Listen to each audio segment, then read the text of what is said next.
Hello everyone, this is Johannes. And this is Surima. And you are watching Board Gaming Ramblings. And today we're taking a look at Endeavour, Age of Sail. That's correct. This is the new version of the, I'm pretty sure it's 2009 game Endeavour. This is a game that is on the top 200 on Board Game Geek. I think that's wrong because I think it's 220 or something. So but it's I think it's really cool. Pretty high. It's pretty high, and it's been in demand because it's been out of print for a long time. We have never played the old version, so I backed this on Kickstarter, and now I have it in my hands. So we have this game. We played it quite a while. We played it quite a few times, and now we're ready to tell you our thoughts on the game. Yeah. But first, let's go to the table and see how the game plays, and then we'll come back up to talk about Endeavour, Age of Sail. Let's take a quick look at how we play Endeavour, Age of Sail. We are mainly going to focus on the base game without the exploits, and we are going to do a little bit of covering the exploits in the review for section of this video. So we're just going to go through the basics of how the game plays. It's pretty straightforward, so let's just get through it. Age of Sail, Endeavour, Age of Sail is played over 7 rounds. Each of the rounds are played exactly the same. So we're basically just going to go through one of these rounds and then you will understand most of how this game works. First off, every round you are going to get a new building. And then we have this awesome building tray with buildings in different levels. So you have level 1, 2, 3, 4, and 5. And depending on how far you've gotten on this industry tile, with this is the deluxe component for this. You will move this up during the game, and under here you can see different levels. Basically, I'm going to show it to you because that's easier. I don't need this on it to be able to show it. You see under those different tracks there are different attributes, and the one on the top here, under here you see different levels of buildings. So depending on how far you come on that track, you will choose a different building from this tray. There are 3 different buildings for each level. The level 5 ones are random every time you play. The other ones are the same each time. And there are 5 of each level: 1, 4, 3, 2, and 1. And it's just going and occupying everything in this game. I don't know where that disappeared. I don't care. It's over here. So, you're going to first start to get a building. Buildings doesn't cost anything. You just take it. If it has some attributes down in the right corner, you are going to move your pieces up on that attribute accordingly. And that is the buildings. The next thing you're going to do is that you're going to get new discs. All the actions you can do in this game, you need discs. So, to get new discs, you see how far your culture track has gone. In the first round of the game, you're going to get 2. And if you get it up here, you can get 3, 4, 5, or 6. So you are going to take those discs from your little player tray. And you're going to put them here in your harbor. And then, after you've done that, you are going to use your wealth, which is the third track here, to see how many of the occupied buildings you already have, which are freed up. So in the beginning of the game, you have a wealth of 0, and you can free up 1. You can go all the way up to 5. Here in the beginning, I have 1, so that means this building is occupied. You start with this building, and I will unoccupy that and start the game with 3 discs. And after that, you get to the meat of the game, which is the action phase. There are 5 different actions you can take, and basically 2 different ways to take actions in this game. The first one is to use disc and place it on the player board, place it on the action, and you can do that different actions. Some of the buildings gives you 2 actions, some of them gives you a choice between actions. You can do an action that way, or you can use one of these blue action tokens, which all of them, basically most of them have like a choice between 2 actions, and you can choose to do one of those actions. So, what are the actions? Let's go through them. The first one is sail or shipping. You can do that in 3 different ways, and before we go to that, I'm going to tell you a little bit about the map you see here in front of me. First off, we have Europe, which is the main part of the map, or not the main part, but the beginning of the map. This is where we are. We are European people wanting to colonize and understand and look around the world, explore the world, and find new continents. So this is where we begin, and you have 5 other areas where we can go later in the game. So when you go shipping, you can ship either to an open area in the beginning. Europe is the only one that is open. You can ship to a ship or a fleet symbol, that's what these are called. And every time you take a piece and you put it on the board, you will get one of these. And if you take that, you will go up 1 in that attribute. If you take an action tile, you will put that in your harbor, and you will have to use that later in the game. You can ship to these fleets. The other way you can ship is you can ship to these shipping tracks that are up here. There are one shipping track for each area, and when you ship to a shipping track, you take again the attribute that's there and put it on your player board and put up on that to go up on that track, and that's how you unlock the other areas. When this track is completely filled, this area will be open and you can do other actions here. Also, when it's filled, the person who has the most discs on this track will get the governor card, which gives you a lot of bonuses. If it's a tie, it's the person who came here last who got it, and that's it. So you can ship to the fleets, you can ship to the shipping tracks, and the last place you can ship is to these open sea spaces. You can only ship to these if the area is open, and the only reason you want to do this is if there's no other way to get into the area.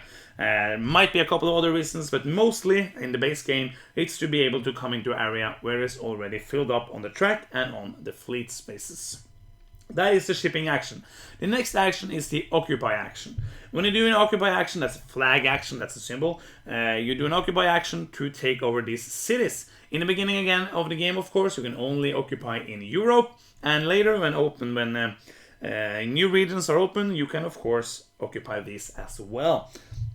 You have to have presence in the area to be able to occupy. So for example, if blue player wanted to occupy here now, he couldn't because there's no other blue pieces here. So blue player would have to ship or do other stuff here before opening or before occupying. Of course, the area have to be open, so we couldn't occupy here anyways. Just an example.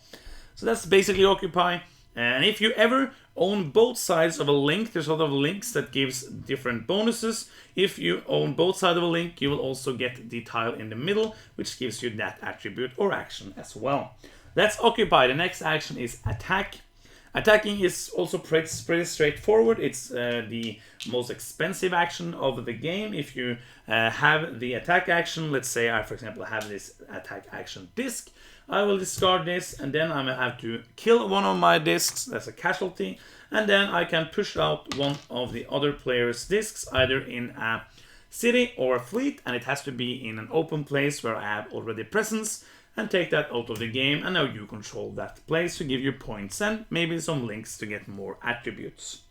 The last couple of actions, the next last one is payment.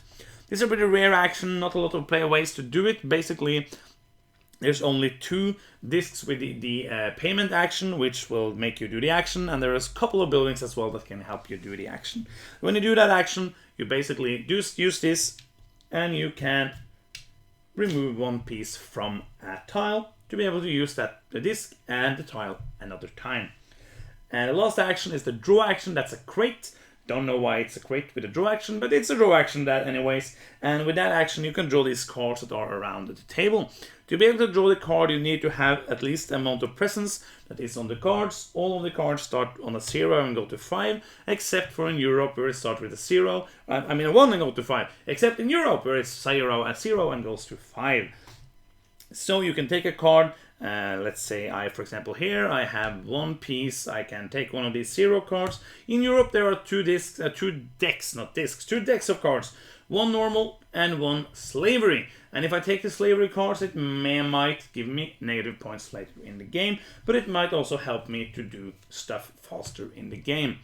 And that is all the actions. After you go around, all the players do 1 actions each, and you go around and around and around until everybody passes, and then you go to the last phase, which is discard, and that is the influence track down here, which tells you how many cards you can keep in your tableau. In the beginning, you can keep 1 card and a slavery card, and you can go all the way up to keeping 5 normal cards. And if you have more cards than that, you have to discard the card, and you will have to adjust your attributes accordingly to that.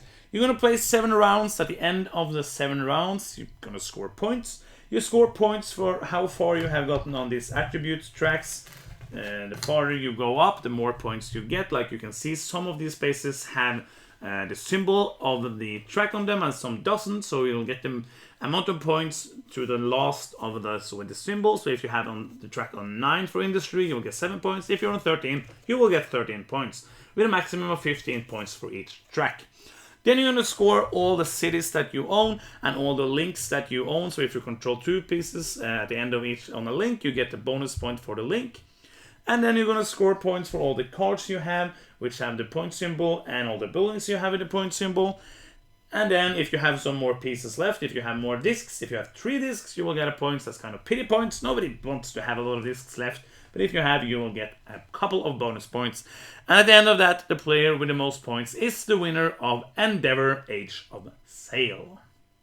And that is a short overview on how you play Endeavour Age of Sail. This is a pretty straightforward game without some of the new additions of the second edition, but it's kind of a neat game as well. But before we talk about what we think about the gameplay, let's as always start with the components. We do have the Commodore edition of the game. It's not called the Commodore 64 edition, which I would want it to be called, but it's a Commodore edition which has some upgrades. So we're gonna touch on those briefly, but before that, let's just talk about the components as they would be if you buy the retail version. So what do you think of the components? I think they are nice. I think they're working the way they should be working. Yeah, it's working condition. Yeah, I think the map looks really good. I think the buildings and your own player board, the player board is kind of big. It's huge. But I think it's no problem. I think this is like a huge. It's like 2 of my faces. and it could be smaller, but not that much. No, so basically the only way it could have been smaller is to have smaller buildings. Yeah. And to have smaller pieces like this, because you need 15 spaces on it. But these actually could be smaller without any problem because It could have, Yeah. but it's nice. Yeah. It looks good and it's easy to, like, the smaller it is, the harder it is to get just take a glance at it and look how it looks. Yeah. So it looks really good. Like, let's talk about these player boards. They are warped. They know it's a problem, and it is a problem because you almost all games which has this double layered one. This is for the Commodore edition. It's not going to be double layered in the retail version, but it's hard to make it because there are different thickness of the boards, and then it gets different stress, and that's one of the reasons. And Norway is a really humid country, so almost all our games are kind of warped. I don't mind especially because of this is double layered. So it's really hard to bump something over. Yeah, it's more problem with a game like Gaia Project, which came like this, and you had to balance all the pieces. So I really like the player boards. They are huge, but they look good and they're really easy to just look at and see what happens when you do stuff. Yeah, and I think the overview of the game is really nice. It's easy to get we get an overview of how the areas are distributed and which areas that are discovered yet. Opened or closed. So I think it works really nice. Absolutely. I think like the main part of the game is the map. I was a bit unsure if I liked the map when I just saw pictures of it, but when you have the map in front of you, it's a really beautiful map. Different colors for different regions. You have it's a bit messy. Like there's 95 pieces on the board, and that's basically what's on the board. There's some card slots as well, but there's 95 pieces on the board. When you start off, it's like it's easy to get a glance to see what's happening, but later in the game, I'm going to say, okay, is there anywhere I can do a shipping action? Is there anywhere I can do this and this? So it gets kind of like a bit messy with all of those tiles, but it works really well as well. But I think when you have how many? 95. When you have that many pieces on a board, it couldn't be much worse. It could absolutely so I think they really did a good worse. job. Artwork is good. Like the artwork, but one thing we have to talk about is that some games now, especially Kickstarters, have been starting to use game trays as something that puts in the box. First off, we have these small player trays where you will have your trackers. These sculpted ones are for the Commodore edition. You will get cubes in the retail edition. You have place for them over here. You have shields, which you use for the exploits. We'll talk about those later. And you have place for all your player discs. Yeah. This means that you don't need Ziploc bags. You can just open this up and you're ready to play.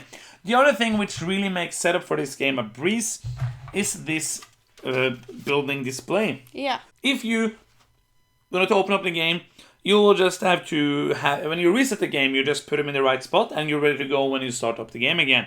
Only thing you have to do is to shuffle the level 5 ones and put 3 face up, which are going to be used this turn, and you're ready to go. That's a really easy job, though. Yeah, like in other games, or if this wasn't unlocked during the Kickstarter, you would have to have these in Ziploc bags and put them out, which doesn't And I really like what they've done to make it really easy to get them out of there.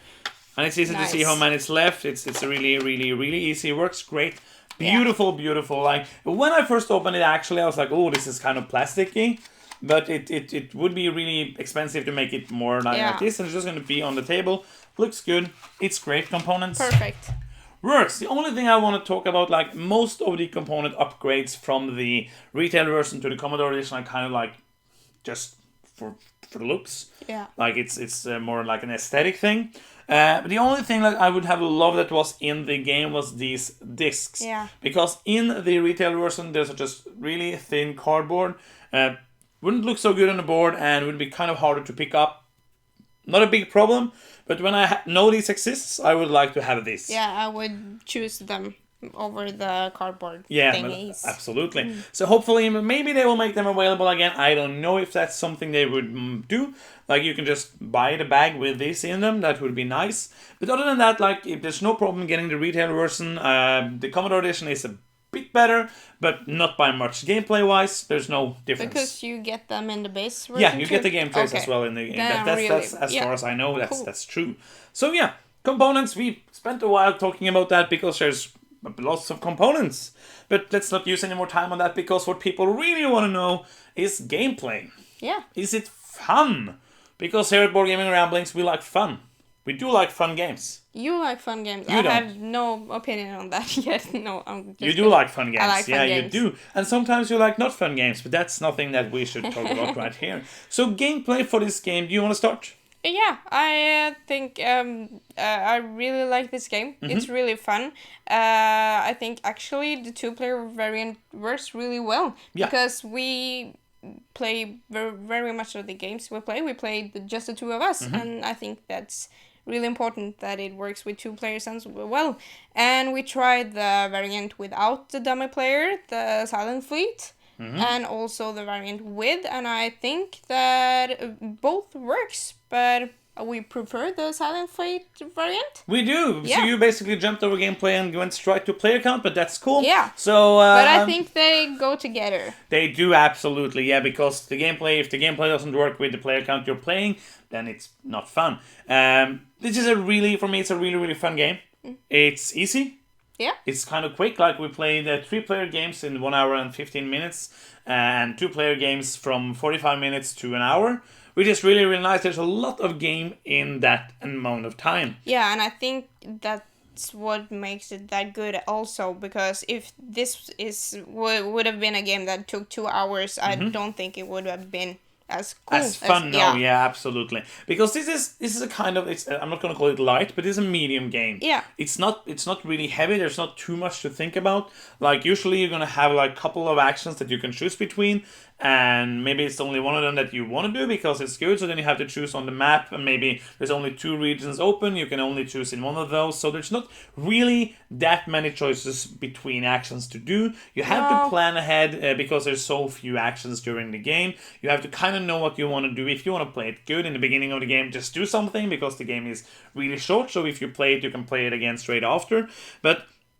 it's enough to think about. Yeah. That it feels like there's meaningful decisions, like everything you do has a purpose like that, but it's really easy to play as well. Yeah. You can get people playing this that hasn't played too many games. Yeah, I agree, but it's kind of a timing issue in this game. It's not an issue, but when you play the game, sometimes you will see that, okay, now my opponent really needs to do this, or if I do this first, he will get an advantage of it. So I think that's maybe bad for new players, but... yeah, but you can say that about almost all games. Like, it's better to have played a game 10 times than not play the game at all. This is a really interactive game, and we are usually not so keen on interactive game and not so good at interactive game, because we like puzzling in our own corner. We like just sitting there and putting things out and doing cool stuff for ourselves. one thing I was kind of afraid of, because there's attacking in this game, there's stuff like that, but I saw that both Rado liked this game and Tom Heath from Flicker Drips liked the game, and if That's a those good two sign. people like Yeah. the game, they're Care Bears from another world, it's not going to be a problem. And there's so little attacking in the game. Maybe if I attack you, I will take away a couple of points from you, maybe a couple of discs that you wanted to take. Yeah. But it doesn't stop you basically from doing what you wanted to do if you're not really planning the interaction. Yeah, but if that's so big of a problem, I could attack you back. So it's it's not a major issue, and it doesn't happen a lot of times in the game because it costs many resources to attack. So it's not an action you want to do a lot of times because it makes your opponent lose a little bit of points, but it doesn't give you any like bigger. No. It must be like if you blocked me from taking a point that I really wanted, and I will feel like, okay, I should attack you there to get that point, maybe get some more discs and get some more points. The last round, if you don't make any good links yourself, you can attack someone to destroy their link. Yeah, absolutely. And basically there are 2 buildings in the game that gives you attack. A couple of the level 5 ones as well, but one level 2, one level 3, and then there's 2 action discs on the board which gives the attack action. Yeah. So it's not going to be a game where you attack each other a lot, and the attack, you call it attack, but in almost all area majority games, like it's area control basically, but more like different spaces control, like you want to get a link system. So it's more basically kind of like, I'm pushing out your piece, more like I'm attacking you. But actually, I think that is worse. It's not a problem at all. But I would think it would be worse if I plan for a link and you use a regular what you call it, the sail action or the ship. Yeah. The sail or occupy action. Occupy action. And you take that because then you take resources away from it too. Because that doesn't happen as effectively if you use the attack action. That's true, yeah. It's not particularly really bad. No, it's not. No. Attack action. No, not at all. So I think this game is if you play it with 5 players, or 4 really interactive players, I would think there would be more interaction. Yeah, it should be. And so maybe this is a good segment over to player count. Is there anything more with the gameplay you want to talk about? I feel like all the actions. Basically what you want to do is to get discs out on the board, to get discs back that will give you attributes or more actions. If you do the shipping action, you have just the difference between the ship and occupy action is where you can put the discs. Yeah. So it really feels like it's a kind of easy game to play because of that. But it's really good flow. The actions go quick. The returns go quick. There's not much AP. You had a couple of turns where you thought a little bit, but there's not much AP in this game. Even I played with both you and another player we played with who actually lots of AP and almost no AP at all, which is a really good sign of this game. That it's a game that's easy to plan what you want to do. It's easy to see what's best for you. So it feels like meaningful decisions, but not too heavy decisions. No, and it's always something you can do. If you have a big plan and you see that, I need some turns to get that going, it's always things you can do that benefit you in some way. Absolutely. So let's go to player count. You touched on it briefly. This is a game that goes from 2 to 5 players. Sadly, I have only played it with 2 and 3 players. You have only played it with 2. I wanted to play it with 4. I usually don't go for playing these kind of games with a maximum amount of players, both because I usually feel like the last player only adds time, not much to gameplay, and also here I think it would be a little bit too interactive for me. I think I would enjoy the 4-player game, but because of this Silent Fleet dummy player game, which simulates a 4-player game, we have gotten kind of the feeling of how a 4-player game would work. Of course, you would have 2 other players, 2 other brains who would play differently, but I think that if you like less interactivity like we do, we really like the game at 2 or 3 players. You haven't played 3, but I think you would like it. Yeah. Maybe if you like high interactivity, you would love it with 5. I don't know. I have not played it with that, so we can't talk to the 4 and 5 player game as such. I can speak a bit about the 3-player game, the differences, because you haven't played the 2-3-player game. The 2-3-player game, you haven't played the 3-player game. Doesn't really feel that different. because the map kind of opens up different amounts of regions. Like when you play with 2 players without the Silent Fleet, you're not going to open all the regions. You're maybe going to open all, and maybe there's 2 left you haven't opened, and all the regions you haven't opened will be probably kind of full. Yeah. So if you play with 3 players, that will happen as well, but it will happen in all of the different regions that you play in, all of the different regions on the map, which kind of didn't feel too different. And I played like I played 3 times without the Silent Fleet, and we played it 2 times with the Silent Fleet. So let's go to Silent Fleet, because player counts is basically short. Do you have anything to say about player count? You really can't say anything about I've it? said enough about it. Yeah, because you only played 2, you really can't say anything about the differences. But I like the Silent Fleet. You do, and that is a thing that for me is a huge surprise.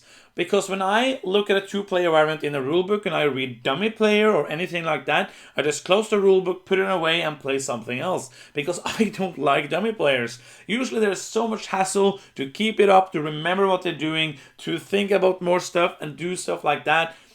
But I felt like I wanted to try it out before we did this review, and that's if it hadn't been for that we wouldn't have filmed this right now, I wouldn't have played that variant, because I don't like dummy players. But I read it looked like it was really, really simple. Yeah, I'm glad we did play with it, because it works really good. Of course, the dummy player makes choices on your card, so when I'm playing the dummy player, I want to just screw you over and not do something that's actually good for the dummy player. So it's not the same as playing with more players, but... No, I thought maybe I should just tell them how it works. Yeah. Before telling them too much of how we think about it. It's really simple. When I do a shipping action, the dummy player is going to do a shipping action after me. I'm just going to take a disc from another color and do a shipping action. There's some rules, like what kind of actions you can do. If I do an occupy action, he's going to do an occupy action.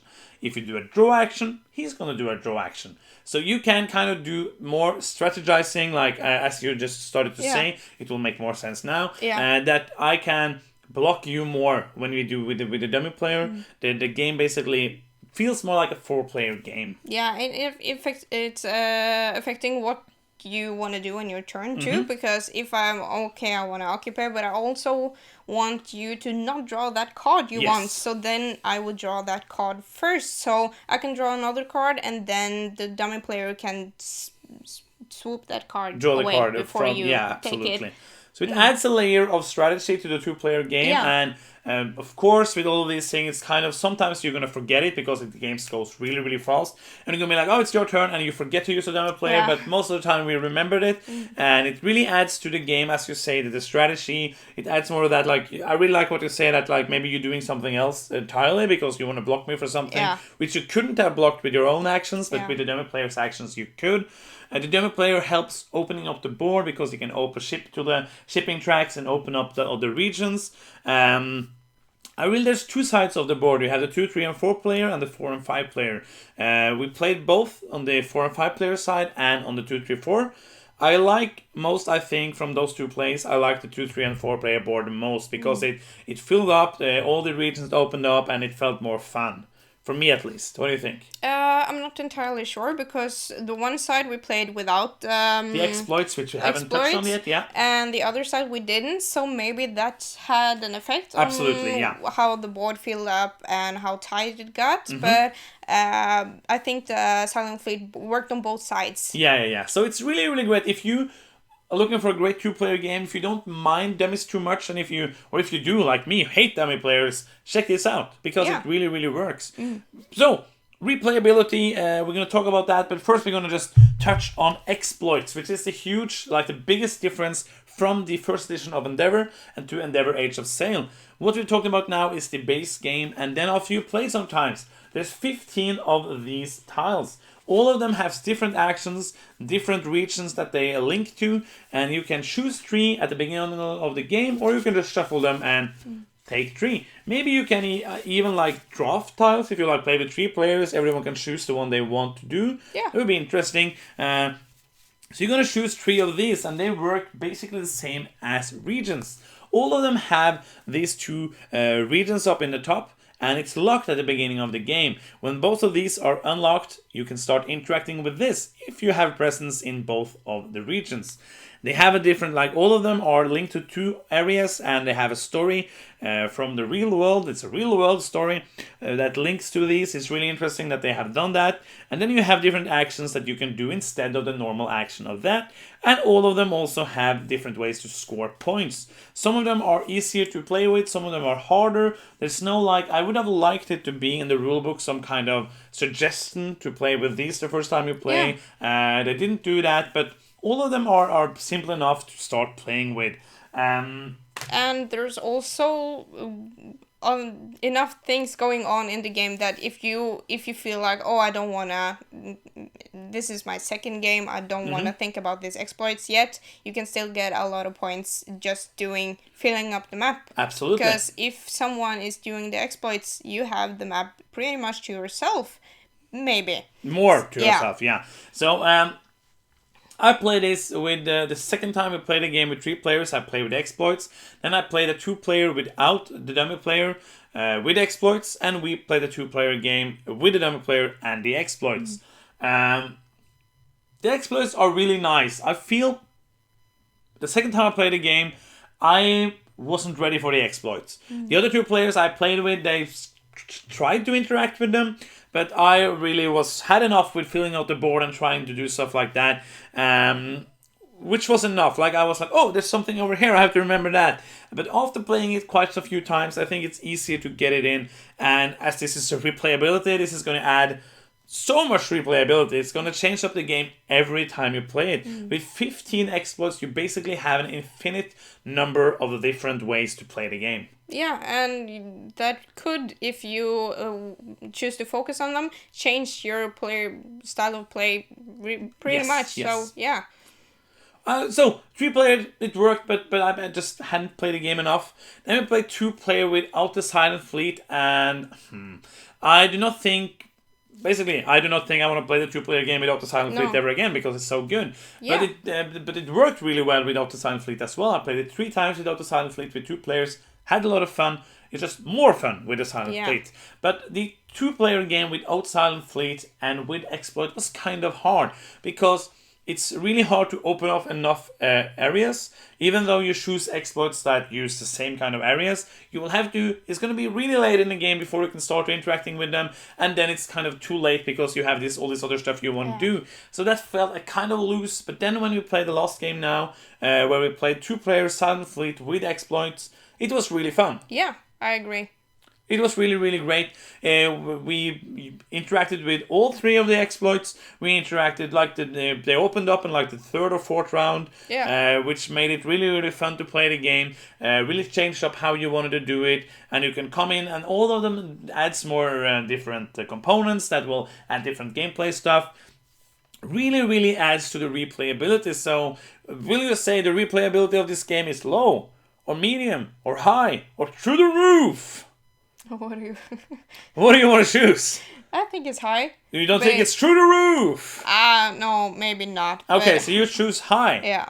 So why do you choose high? Do you want, basically, every time you play, all of these are different, right? Yeah. That will change up. The discs are different, randomly placed. That will change up the game. Yeah. And the exploits will change up the game. I think you can play this game like it's only been without the exploits from 2009 until now. I think you can play that base game many, many times without getting bored. The buildings are the same all the time. Just like the level 5 buildings. Doesn't really change too much. They're not that much a difference. But it depends on what kind of player you are. If you always open the same region and take the same buildings and do the same things, it won't be exactly the same based on the tiles on the board, of course. Nope. But if you are not open to trying new strategies, it won't be that replayable. But that's true for everything. Yeah, absolutely. Yeah. But I think with the exploits, I do think the replayability of this is through the roof. Okay. Because there's so many different ways to play. Usually, I don't want to play a game really many times in the same week. I have this game now for under a week. I played the game 7 times. I think that says, of course, the game is short, so it's easy to play many times. Yeah. But again, there's not many games I played that many times in such a short time. And every time we play it, it's tense, it feels different, it's fun, it's a great, great game. This is kind of final thoughts now because replayability, it's through the roof. And when we're done with that, you say hi, I say through the roof. And final thoughts for me, this is a really great game. This is like a beautiful medium weight Euro game with great choices, with great replayability, fun interaction, not too mean interaction, like there's interaction blocking and stuff like that. So it's great. It's tense, like the stuff I really want to do. I'm like, oh, I hope you don't see that move, so I can do that next time. I'll be like, haha, I will take that stuff from you, or do the stuff that really, really helps me. Take the card I want. That changes up the agony of trying to get enough industry to get better buildings, to get the tracks upwards so you can be better at everything. It's just pure fun. I really love this game.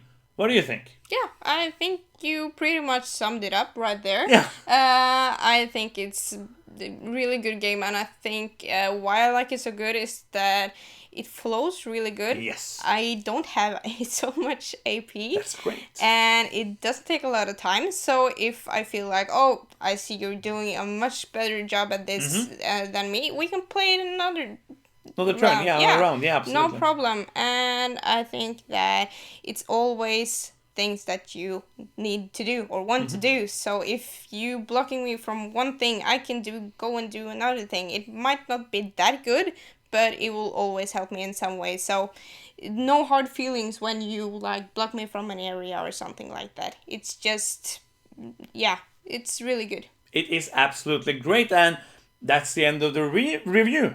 Yeah. Thank you so much for watching. It really means a lot to us. If you haven't already, please subscribe to the channel. Please like. That's a thumbs up, not a thumbs down. That's not a like, that's a dislike. Don't do that, or do it if you really want to. Please subscribe, please like, please comment. Thank you so much for watching. This has been Board Gaming Ramblings, and bye-bye.